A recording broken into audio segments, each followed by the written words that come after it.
Hi YouTube, just a quick update on the National TR-682. This is how it turned out after taking it apart. As you may remember, this was extremely nasty. It had all sorts of putrid garbage juice and dog urine and all sorts of nasty bacteria and whatever. So I didn't want to risk getting an infectious disease from this, so I took it apart entirely and wash it thoroughly with Clorox.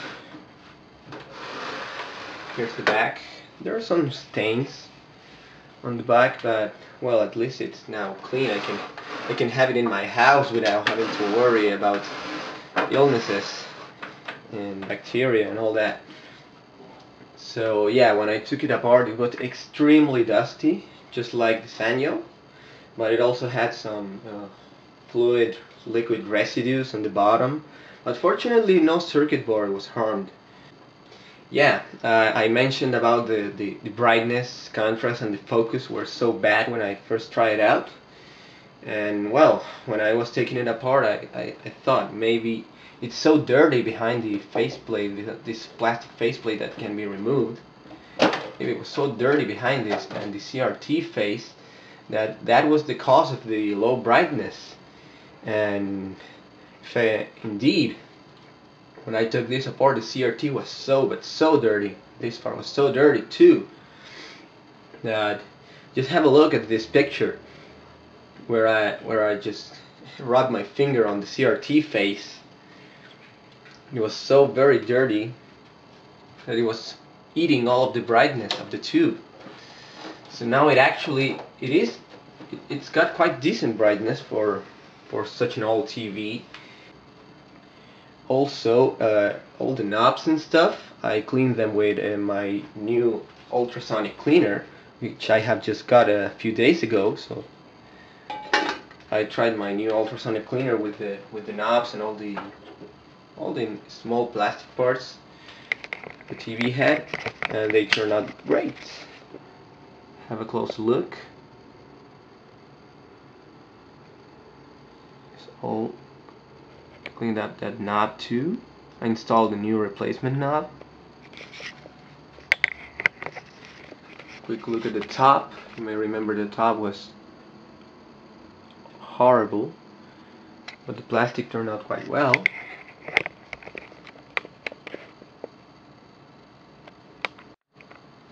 So after all that thorough cleaning, when I put it back together, I just put it back together and I just turned it on.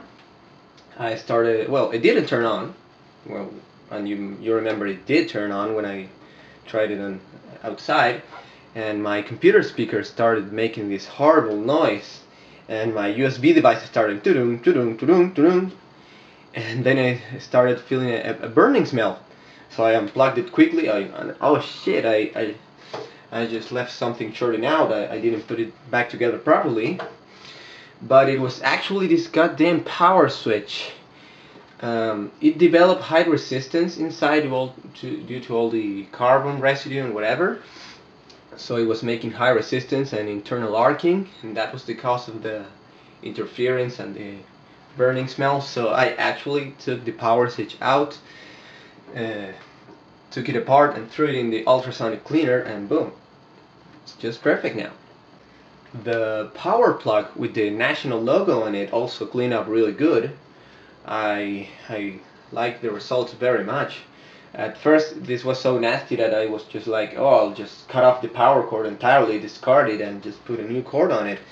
But the national plug turned out to be in so good shape that I just left it. It had a bit of an accident on the cable, which I just covered up with heat shrink tubing. So without further ado, I'm going to turn it on. Also clean the volume pot, as you hear. Look at that! Even with the plastic shade on, the brightness and contrast are really good. Well, miles better than what we saw first. I clean up these controls too, just in case. It still got poor focus when used with a regular brightness setting, so I think the CRT is indeed on its last leg. So I might try some restoration techniques with the old-fashioned light bulb trick. Also, another thing is that the channel knob doesn't correspond with the arrow that it's pointing to doesn't correspond with the channel being selected. So actually, it's tuning up like this. I might draw a small notch with a Sharpie. But between having this knob and no knob at all, I'm keeping this one.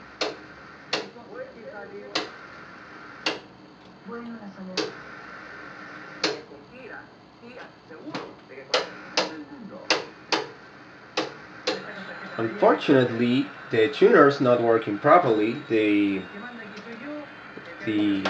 fine-tuning knob is not doing anything at all, and unfortunately some of the channels are missing, like 13.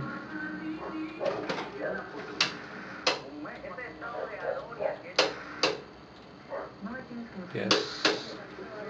And unfortunately, two very important channels are missing, which are the channels 3 and 4, which are for video games. I have my NES down here, hooked up. I just turn it on.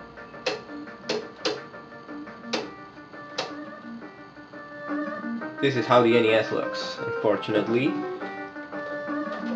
Fine-tuning doesn't do anything. I'm gonna switch to channel 4.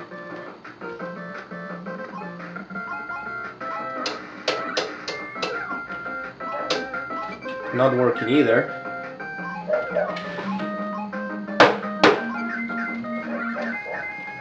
So yeah, the tuner's bad.